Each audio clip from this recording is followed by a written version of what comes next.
In terms of building a marketplace, it's one of the most difficult spaces I think for startups is kind of chicken and the egg. You need supply and demand. How have you guys been approaching being able to build both sides of the marketplace at the same time? And I know you're also exploring maybe a couple shifts in the business model or in the approach as well. Exactly. So marketplaces are hard. And I didn't really realize that. And I think until I started building a marketplace, how difficult it was. You would think like if trying to be an AI PhD, specific niche filter would be more difficult, but like arguably there's a lot of aspects of marketplaces, like you said, the cold start problem that make it insanely difficult, even for what seems like a simple concept. Um, so every marketplace is supposed to start with supply, right? Like you said earlier, Airbnb needs homes, Uber needs cars, because if there's no supply, then you can't build the demand into that, right? The demand needs to go book that supply. And luckily for us, we didn't have to reinvent the wheel because so many people were actively listing in all of these WhatsApp groups that we discovered, Facebook groups. They're listing on Facebook Marketplace, they're posting on Instagrams. And as we put ourselves out there and more people had great experiences with us, we realized actually supply is not that hard to hack. You just basically start to find ways to pull them over. These users are literally paying in some instances $100 a year to be parts of these WhatsApp groups that are terrible UI experiences for home sharing. When they're available, they're terrible experiences for social proofing because like WhatsApp and Facebook are not mechanisms where we actually have social proofing. And so we were like, let's first and foremost try to hack that and like find ways to pull those users over. We have been kicked out of every single one of those groups, but I can assure you there are many, many moles deep in many, many groups that we will never be able to be kicked out of any of them because obviously that's the name of the game. Yep. So that was the supply hack. On top of that, we gave people share links for their profiles to be a tool for anybody posting in those groups. So if you had your link to your home in Philadelphia, for instance, and you wanted to share it in this, MBA alumni group in New York, for instance, people could then click that. It would bring them to Kommu, and then they could see more information like what your Instagram was, what your LinkedIn was, who you might be connected to after they made a profile.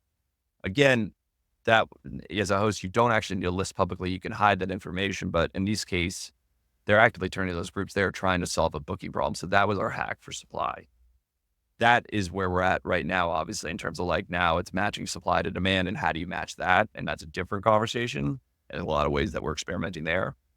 But the pivot that we found was kind of just through a multitude of things, but we think it actually is going to solve for both the supply and the demand issue because it's going to empower people to actually build their social networks out from the ground up rather than the top down. Are you able to talk about that yet, or is that not yet Yeah, rolled out I am. in It layman? is, it's quite literally to say, I know that I just rambled on and on a lot about what Kommu is. And there's another part of Kommu that's almost, it's different, but it's similar in that we, talked to a lot of founders as we were coming out of business school and I'm trying to close a pre-seed round. And a lot of these founders are like, Bo, try being a Series A or Series B founder. It's awful right now. Like, we're not going to hit our targets. We're going to go under.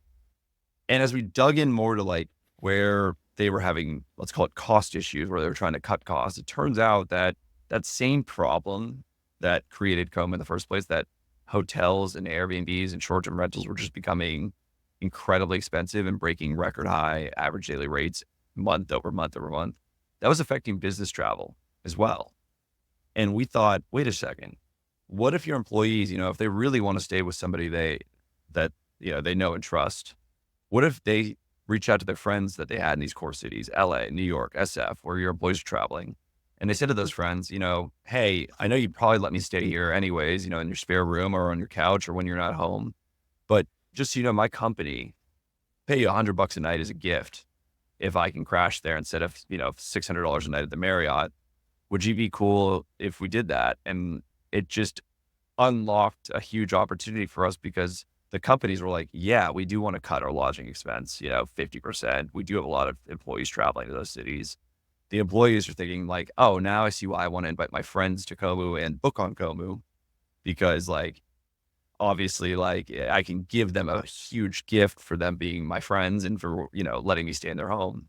And then the hosts are like, I'm happy to list my home and, get onto Kommu. And then what we found is if they get to Kommu, they're insanely engaged and retained, like the top of the top. So we're like, oh, we're just finding a cost efficient way. When I say efficient, I mean, we're literally generating revenue by bringing the friends of yours, into Kommu from your companies that you work for, by saving companies money as a distribution, tool, but what could be a business in and of itself because of the scale of how big this problem is.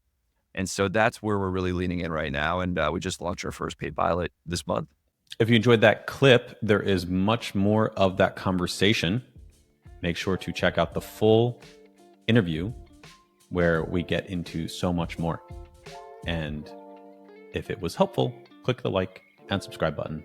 If not, no worries. Hopefully, I'll convince you next time. I hope you have a wonderful day and enjoy wherever you are.